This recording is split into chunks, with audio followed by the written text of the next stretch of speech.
satellite phone and got a helicopter there and pretty much saved my life, so pretty lucky.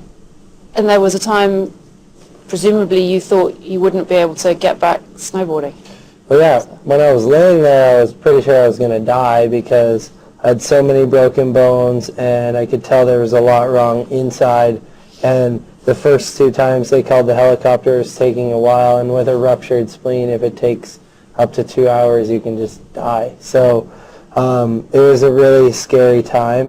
And what's the rivalry like within the Canadian team? Because there are a lot of you who are up there competing. Yeah. There's a lot of us that have a really good chance at this games, and I think everybody is more focused on just doing their best. It's not necessarily about beating one person or being the best Canadian. It's just you need to ride as good as you can, and it's up to the judges. And we all know what the recipe for success is, but it comes down to doing it when it matters. And it's not just our nation. There's a lot of solid nations out there and out here at the games. So you just got to ride good, and it is a individual sport, so you don't need to necessarily worry about what anybody else is doing but yourself. How about the cold? How does it rank for a hardened professional from Canada like yourself? The cold can make it hard on the body and joints, and you have to gear up so much to stay warm, and then it's hard to move around. But what's your best tip for staying warm in this cold? Keep moving. That's my best tip for staying warm. Keep moving.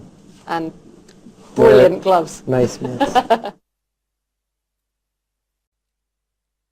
Russia, North Korea, cold, condoms, the 2018 Winter Olympics are here. CNN, it will be cold and colorful, dramatic and dangerous. Exciting and emotional, the 2018 Winter Olympics is set to burst into life in South Korea. Some events have already begun, but an opening ceremony full of pride, passion, tradition and most probably a bit of politics will get the PyeongChang Games officially underway Friday. Nearly 3,000 athletes from 93 countries are set to compete for a record of 102 medals across 15 different sports from February 9 to 25. From the participation of Russian athletes in the wake of doping scandals, and icy Siberian winds potentially rendering it the coldest games ever, to North Korea's inclusion and free condoms. Here are 5 things to know about PyeongChang 2018. North Korea returns. When South Korea was awarded the Games in 2011, few would have predicted 7 years later that close neighbor and bitter rival North Korea would be at loggerheads with a U.S. president who happened to be the former star of a reality TV show. And while U.S. President Donald Trump and North Korean leader Kim Jong-un, who have publicly traded barbs, won't be at the opening ceremony, U.S. Vice President Mike Pence and Kim's sister Kim Yo-jong will. That's potentially awkward. Kim Yo-jong is officially blacklisted by the U.S. Treasury Department. Pence is being joined by the father of Otto Warmbier, a U.S. student who suffered brain damage in a North Korean jail and died when he returned home last year. North Korea is sending 22 athletes to the Winter Olympics to compete in ice hockey, ice skating and skiing, as well as a cheering squad. The nation wasn't present in Sochi in 2014, but has been a regular at the Summer Games. They will march together with the South Korea athletes at the opening ceremony under the Korean unification flag. According to South Korea's national news agency, it will be the 10th such occasion at an international sports event. The countries will also unite in the women's ice hockey with a combined team playing in blue jerseys emblazoned with Korea on the front. The unified team lost 3-1 to Sweden in a sold-out warm-up game Sunday near the capital of Seoul. There is also a language divide. The languages are similar but not identical, with Korea's Canadian head coach Sarah Murray trying to bridge the gap by formulating a 3-page dictionary. They are all wearing the same jersey and we are on the same team now, said Murray. Hockey really does bring people together. Olympic athlete from Russia. Russia as a nation will not be present after the International Olympic Committee (IOC) instigated a ban in the wake of the McLaren report into state-sponsored doping, including at the 2014 Winter Olympics in Sochi. Instead, 168 Russian athletes who were able to prove their clean credentials were invited by the IOC to compete as neutrals and individually will be known as Olympic athlete from Russia. They will wear a uniform with the OR logo and will have the Olympic anthem played should they win a gold medal. That number could rise depending on the latest judgment by the Court of Arbitration for Sport on more than 40 Russian athletes hoping to have their lifetime Olympic bans overturned. However, this week the IOC refused to invite 15 Russian athletes and coaches despite CAS lifting their bans. Barring a successful appeal, one of the most successful Olympic short-track speed skaters of all time, the South Korea-born Victor Ahn won't be allowed to participate. The languages are similar but not identical, with Korea's Canadian head coach Sarah Murray trying to bridge the gap by formulating a 3-page dictionary. "They are all wearing the same jersey and we are on the same team now," said Murray. Hockey really does bring people together. Olympic athlete from Russia. Russia as a nation will not be present after the International Olympic Committee (IOC) instigated a ban in the wake of the McLaren report into state-sponsored doping, including at the 2014 Winter Olympics in Sochi.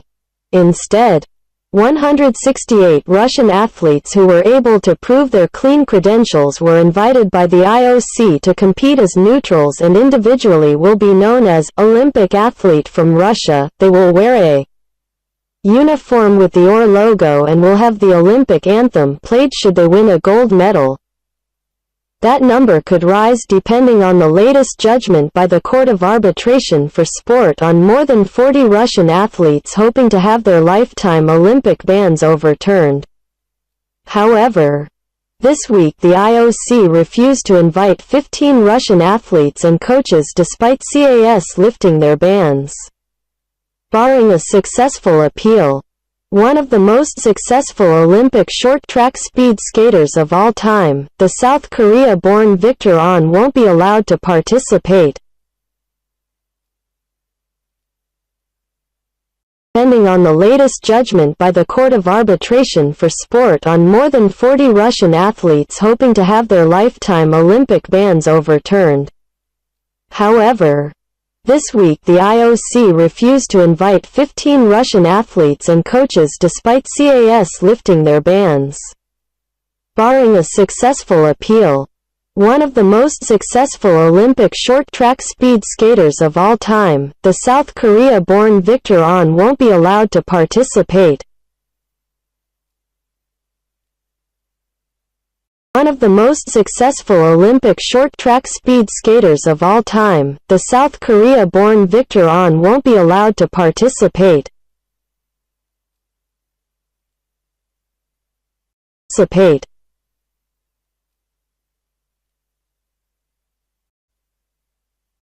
Possibility, and considering the location of the games, that's why you're going to see such unprecedented security from the start to the finish. Again, the IOC refused that request for 13 Russian athletes as well as 2 coaches to attend the games, and that prompted a rather irate response from the Russian Foreign Ministry. Yeah, from the spokeswoman for the Russian Foreign Ministry, Maria Zakharova, she came out on her Facebook page where she does comment on world affairs quite frequently and said that she believes that the IOC itself should be investigated for doping, obviously meaning the decision made, something that the Russians don't really understand. But by and large, if you look at some of the more serious responses to the IOC's decision, you have, for instance, the spokesman of the Kremlin who's saying that the Russians regret, I should say, this decision that was made, and that they will continue to fight for their athletes. There's a lot of that we've been hearing also from other Russian politicians, also, quite frankly, from Russian athletes as well. On the one hand, you have some anger, you have some disappointment, but you don't really have a great deal of surprise. In fact, there were some athletes who were quoted in Russian media saying that they kind of expected this to happen, also because of the time frame, because of how close it is to the Olympics, but of course also because they believe that it's more of a political decision that the IOC has made, rather than one that really would take into account what the Court of Arbitration in Sports has said, namely that 28 Russian athletes were completely cleared of any sort of doping charges around the 2014 Sochi Olympics. It's interesting also to sort of read through the reasoning given by the International Olympic Committee. Thomas Bach, the head of that committee, he came out and he said just because athletes are not sanctioned doesn't mean they get the privilege of actually being invited to the games. The IOC saying it's very disappointed by the decision that was made by the Court of Arbitration in Sports. They think that they still have some questions about the methodology used by that court. They don't think that they have all the information. No white elephant. At every Olympics, it seems, stories abound about cost overruns, the future fate of stadiums and venues, and whether that particular games will break even. PyeongChang is no exception. The cost of the Games is set to top about $10 billion, which includes the Olympic Stadium that will only be used for the opening and closing ceremonies. The stadium is expected to be demolished when the Games are done, which at least means PyeongChang won't have one of those white elephants, such as Montreal's Olympic Stadium that was built for the 1976 Summer Games. The Olympic Stadium will host the opening and closing ceremonies. Plans to convert stadiums into schools in Rio after the 2016 Summer Olympics never materialized. But if Brazilians are still waiting for the legacy of those Olympics to benefit them. Former IOC President Jacques Rogge called Barcelona 1992 Lillehammer 1994, Sydney 2000, Beijing 2008 and Vancouver 2010 success stories. Assessing London 2012, he wrote, "It may still be too soon to call them the greatest games ever, but ask the same question again in 20 years and you might just get a yes." As of February 7th, PyeongChang organizers said they had sold 842,000 tickets, 78.8% of the total available. "I expect to have around 150,000 people on the day of the opening ceremony and I anticipate around 2 million people to visit PyeongChang during the Olympics," the mayor of PyeongChang County, Sim Jae-kook, told CNN. The start of the torch relay on November 1st plus the opening of a new high-speed train between Seoul and PyeongChang has helped, organizers added. It will be cold. While athletes are used to competing in the cold, be it outdoors or in, fans will have to find ways to keep warm at PyeongChang's open-air venues. At the opening ceremony, starting at 2000 local time, 6 o'clock Eastern Standard Time, the temperature is set to range between 28°F (2°C) and 23°F (5°C). According to the Korean Meteorological Administration's news conference Wednesday, there's no roof or heating at the Olympic Stadium, so attendees will be given blankets, seat warmers and hats. The temperatures throughout the 17 days of the Games could make PyeongChang the coldest Olympics since Lillehammer, Norway in 1994, which experienced an unseasonably cold average high of 27 degrees Fahrenheit (-2.7 degrees Celsius), according to AccuWeather. But if that doesn't sound too bracing, you have to factor in the wind chill. Freezing drafts blowing in from Siberia could regularly drop temperatures to as low as 13°F (25°C). The Winter Olympics is supposed to be cold and I think we were able to host the Olympics because it's so cold here, said Sim. A record will fall. If temperatures could be historic in PyeongChang. Another record is also set to be broken. But this one has nothing to do with gold, silver or bronze. Some 110,000 condoms will be distributed to the 2,925 or so athletes. 10,000 more than in Sochi and Vancouver. It's not unprecedented for all Olympic Games, though. At Rio in 2016, athletes were given 450,000 condoms, up from the 150,000 in London, although Summer Games do feature significantly more athletes. Condoms were first publicly distributed at the 1988 Olympic Games in Seoul, South Korea. To reduce the spread of HIV. By Sydney in 2000, about 90,000 free condoms were given to athletes.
Athletes were given 450,000 condoms, up from the 150,000 in London, although Summer Games do feature significantly more athletes. Condoms were first publicly distributed at the 1988 Olympic Games in Seoul, South Korea. To reduce the spread of HIV. By Sydney in 2000, about 90,000 free condoms were given to athletes.